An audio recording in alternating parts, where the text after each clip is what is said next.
And as President Biden prepares to depart the executive mansion, many questions surround the future of the Democratic Party.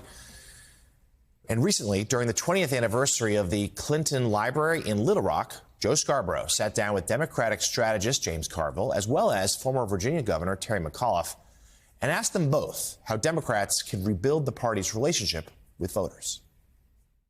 You all have been in politics most of your adult life. I have for most of my adult life. We understand that elections are won and lost, and another election is coming right away. But, James, I want to talk to you about the fact that right now there's so much second-guessing, so much fighting, there's so much carping going on. If you go out and make a suggestion, there are going to be 1,200 people yelling and 1,200 people on the other side. What's your advice to not only Democrats but independents and Republicans that want to see a different outcome 2 years from now? Well, definitely. The first thing I would do in terms of this campaign, when a plane crashes, they don't say, let's look forward and forget about it. They say, no, let's go find out. Maybe the flaps were set at the wrong angle, or could have been a maintenance problem, or was it? So you find out. And I don't think we need to, but I think we need to find out. I think it was over $3 billion spent on our side.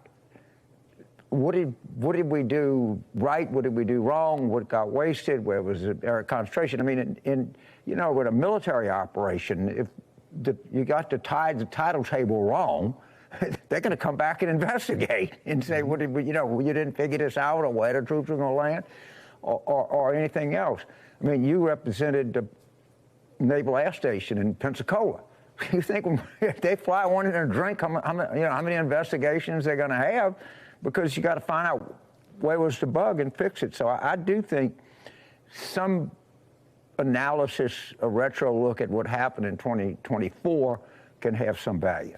And Terry, any thoughts about what Democrats, independents, Republicans who want a different outcome 2 years from now, what do they need to do now? We got to talk to people at home about the issues that they actually care about.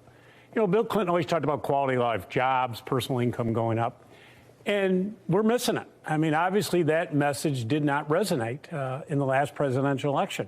We got to talk to people about how you make their lives better, quality of life, fixing their roads, giving them health care, great education, personal income up. And that's what we've been about. That's what our party's been about in our whole history. And we can't get off in these side tangents and let other people define what your message is. Stand up and fight for what you believe in. And we got to do that harder. And by the way, James, when I ran, a lot of people told me, you're way too conservative for me, but I'm going to vote for you anyway because I feel like you understand me, you understand my family. Sometimes there's so much talk about ideology. But you look at Fetterman in Pennsylvania. You look, Democrats won a seat in Arizona, Gallego. He's progressive. But people weren't thinking he's progressive. They were thinking, he gets me, right? Yeah, isn't that what it's about? It is. And Rubin, excuse me, Senator-elect Gallego was the first person I heard him say, I don't know anybody who uses the term Latinx. I think he was born in Mexico. If he did, it was 2 feet on the other side of the border. But the biggest problem we have, Joe, is large numbers of people in this country, they don't even think about Democrats. They just think we're an urban old party. Terry was governor of Virginia. I have a place out in the Shenandoah Valley. If you talk to them about Democrats, they would be confused. And we have to reconnect with rural, small-town, mid-city America. You look at this, I don't know what it is, a tragedy in New York about this United Healthcare, but what it is exposed that people do not like these health insurance companies. There should be a bill right now to introduce the Healthcare Insurance Access Act of 2025. Right? If you just tell people you see them, right? I know your struggles. You're gonna do better. And Terry, you know this. If there's a Republican governor in the Deep South that says I don't want the Medicaid money, what he's doing is telling people in rural America he doesn't want money to help their hospitals. He doesn't want money to help their moms and dads in retirement homes. I mean, shouldn't this be a message that's easier for Democrats to tell people in rural America? For 4 years as governor, I pushed Medicaid expansion. Whether you like it or not, at the end of the day, you get $4 billion back into my state of Virginia, save rural hospitals, help people get health care who have a pre-existing condition, whatever it may be, It's a simple issue. People want to be healthy. You know what?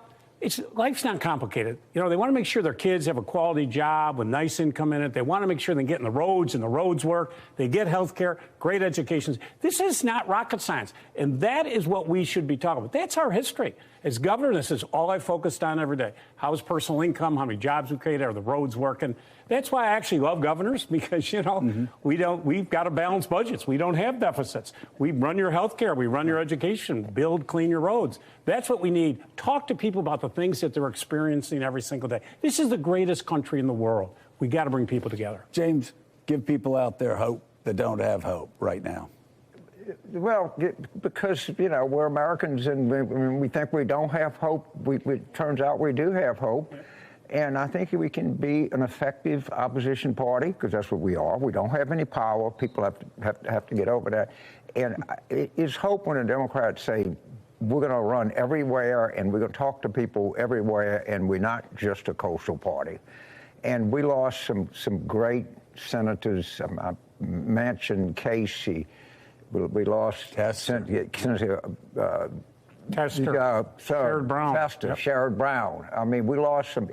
We lost these seats, and what I continue to hear right now, the Democratic brand is not a brand to run on, but a brand to run from, and we have to change that. We have to make our party brand better. We have real work to do there. So, Mike Barnicle, an illuminating conversation there. What's your sense there? How do Democrats make the Democratic brand better rather than a brand to run from?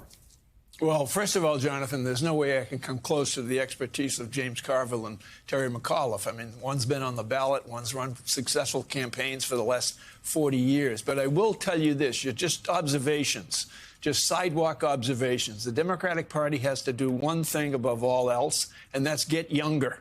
Get younger, more approachable, talk to more people. Forget the focus groups if you're running for office, whether it's state representative in your state or the United States Senate or the presidency. Forget focus groups. Get out of your car and walk the sidewalk and talk to human beings about their problems. And here's what you'll find out. America is worried about a couple of things. If they have families, they're worried about, they hope their children don't get sick. They hope their children get a great education. America is about the future. It's not about the past. It's about the future. They have to address the future in solid, sensible ways that are meaningful, from the price of gas to the price of eggs to the price of a college education. Talk about the things that impact people's lives. That's it.